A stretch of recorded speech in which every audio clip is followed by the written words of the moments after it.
사랑합니다. 오늘 우리가 읽은 이 시편 77편은 보통 탄식시로 구분합니다. 오늘 시편 뒷부분을 보시면은 하나님께서 그 출애굽 사건을 통하여서 이스라엘 백성들을 구원하시고 또 그 홍해 사건을 통한 그 내용들을 회고하고 있는데요. 보통 이 출애굽 사건을 이스라엘, 특히 남유다의 포로기 때 특별히 관련이 있었다고 하여 바벨론에서 포로 생활을 할 때 이 시편이 쓰여졌다라고 추측하고는 합니다. 그러나 이 시편이 언제 쓰여졌는지는 정확히 알 수 없습니다. 가장 중요한 것은 이 시편이 어느 시대에 쓰여졌건 지금 이 시편 기자는 오랜 기간 지속되는 고난과 슬픔을 참아내야 되는 한 성도의 그 모습, 그 절망적인 모습을 우리는 볼 수 있습니다.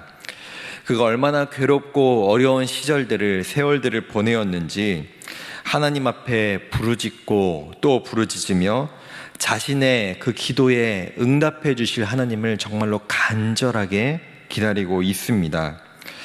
그러나 그가 하나님 앞에 정말로 열렬히 기도하고 부르짖었지만 하나님의 어떤 사랑과 그 긍휼의 표징을 찾을 수 없어서 지금 이 시편 기자는 혼란스러워하고 괴로워합니다. 그가 어느 정도나 괴로워했느냐? 2절의 말씀을 보시면은 그는 하나님으로부터도 단순한 위로받기를 거절하는 모습을 보이고 있습니다. 하나님, 저를 이제 위로하지 마시고 더 이상 저에게는 위로가 필요한 것이 아니니 저의 지금 이 상황과 어려움을 해결해 주시옵소서, 저를 이 상황으로부터 자유롭게 하여 주시옵소서라고 간구하고 있습니다. 한편으로는 인간적인 마음으로 이 시편 기자의 이 간구가 어떻게 보면 하나님 앞에 불경스럽다 말할 수도 있겠지만 우리 마음으로 이해가 되기도 합니다. 우리는 살면서 반드시 어떠한 괴로운 일과 우리가 해결할 수 없는 그런 어려운 일들을 겪을 때가 있습니다. 이럴 때 우리의 주변에서 정말 나를 위하여서 기도하고 또 나를 위하여서 위로하는 어떤 누군가가 있으면 참 감사하고 힘이 되기도 하지만 사실 우리의 마음에 더욱더 간절한 것은 그런 위로보다 내 상황이 제발 해결되는 것, 내가 이 어려운 상황으로부터 벗어날 수 있는 것을 우리는 더욱더 간절하게 기도할 것입니다. 다만 답답한 것은 내 주변에 정말 이처럼 위로와 또 나를 위해 기도해 줄 수 있는 사람들이 많더라도 결국에는 그 내 주변의 사람들이 내 문제를 해결해 줄 수 없다는 것을 우리는 너무나 잘 알고 있습니다. 그렇기에 오늘 시편 기자는 자신의 이 문제 해결을 가능케 하실 하나님 앞에 바라고 있고 또 위로는 사람도 해줄 수 있으니 하나님은 제 문제를 해결해 달라는, 내 기도를 응답하여 달라는 그 간구를 지금 하고 있는 것이죠. 그 이후 시편 기자는 7절부터 9절까지의 말씀을 보시면은 수사적인 질문을 통하여서 하나님이 어떤 분이신지에 대해서 돌아보고 있습니다. 간단히 말하면 하나님이 설마 나를 버리실까?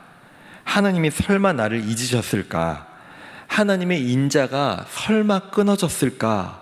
라고 하는 질문들로 하여금 다시 한번 하나님이 어떤 분이신지에 대해서 돌아보고 있는데요. 이 질문들은 정말 그렇기를 바라는 것이 아니라 하나님이 나를 버리셨을 거야, 하나님의 인자가 끊어졌을 거야, 하나님의 긍휼이 끊어졌을 거야, 이것이 아니라 반대의 대답을 원하고 있는 것이죠. 여기에서 말하고 있는 인자하심, 신실하심, 은혜를 베푸심, 긍휼을 베푸심은 하나님만 갖고 있는 하나님의 속성입니다. 때로는 이러한 하나님의 속성이 우리의 눈에 보이지 않고 마치 끊어진 것처럼 보일 때가 있지만 오히려 이 질문들을 통하여 시편 기자는 반드시 자신에게 베푸실 하나님의 은혜와 사랑과 긍휼을 돌아볼 수 있었던 겁니다. 오늘 시편의 흐름을 한번 살펴보면요, 이 시편은 점차 이 시편 기자의 하나님을 향한 그 신앙과 마음이 상승 곡선을 향한다는 것을 우리는 볼 수 있습니다.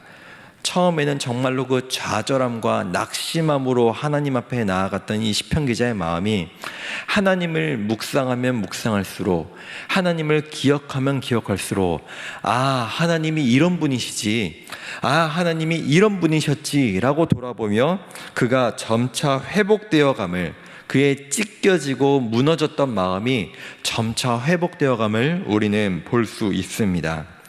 10절 이후로 그 흐름을 우리는 더욱더 명확하게 확인할 수 있는데요, 10절 이후로 이 시편 기자는 하나님께서 그 하나님의 백성들을 어떻게 다스리셨고 어떤 일들을 행하셨는지 다시 한번 묵상하고 있습니다.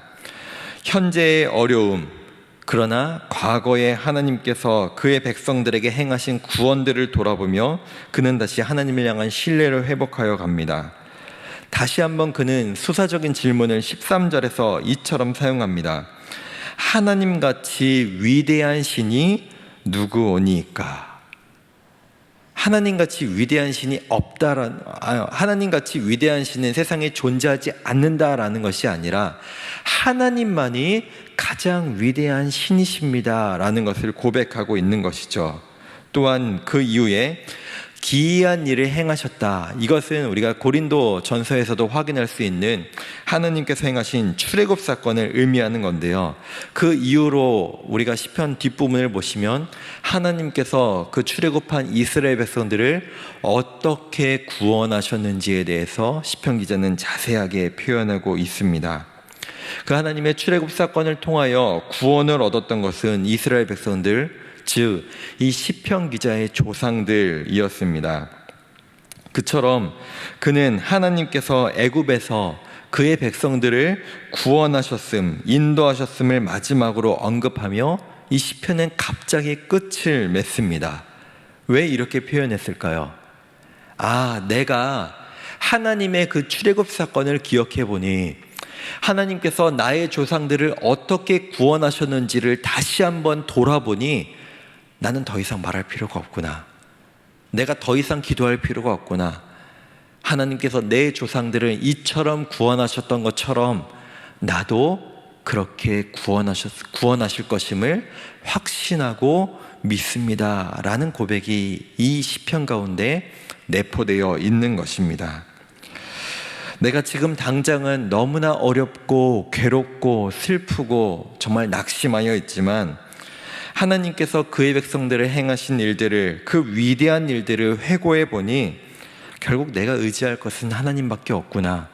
결국 하나님께서는 그 조상들, 나의 조상들을 구원하신 것처럼 나 또한 구원하실 거구나 라는 그 신뢰로 이 시편을 마무리하는 것입니다.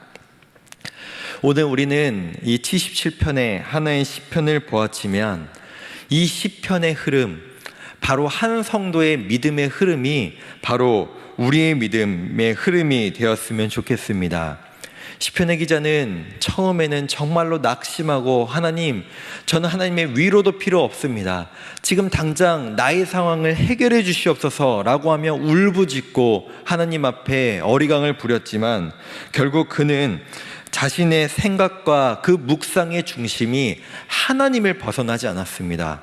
그는 괴로움 중에도 계속해서 하나님을 바라보았고 하나님을 묵상했으며 하나님의 행하신 일들을 기억하였습니다. 그 가운데 그래, 하나님 이런 분이시지. 그래, 하나님 나의 조상에게도 이런 일을 행하셨지. 그래, 그 일들을 나에게도 행하실 줄을 확신한다라는 그의 믿음의 흐름을 우리는 발견할 수 있습니다. 우리 또한 이렇게 되기를 원합니다. 원망에서 회복으로, 회복에서 확신으로, 그것이 우리의 신앙의 흐름이 되기를 간절히 원합니다. 말씀을 맺겠습니다. 하나님의 말씀을 통해 또 하나님의 말씀을 묵상하면 묵상할수록 나의 낙심이 찬양으로, 나의 의심이 위로로 변화되기를 소망합니다. 세상의 그 어떤 것도 우리를 향한 하나님의 사랑에서 끊을 수 없기에 시편 기자가 그 출애굽이라는 이스라엘 역사에서 가장 위대한 구원의 사건을 기억했다면 우리는 예수 그리스도의 죽으심과 부활로 인해 주어진 가장 세상에서 위대한 구원을 기억할 수 있기에 그 믿음과 확신으로 오늘도 승리하며 살아갈 수 있음을 다시 한번 기억합니다.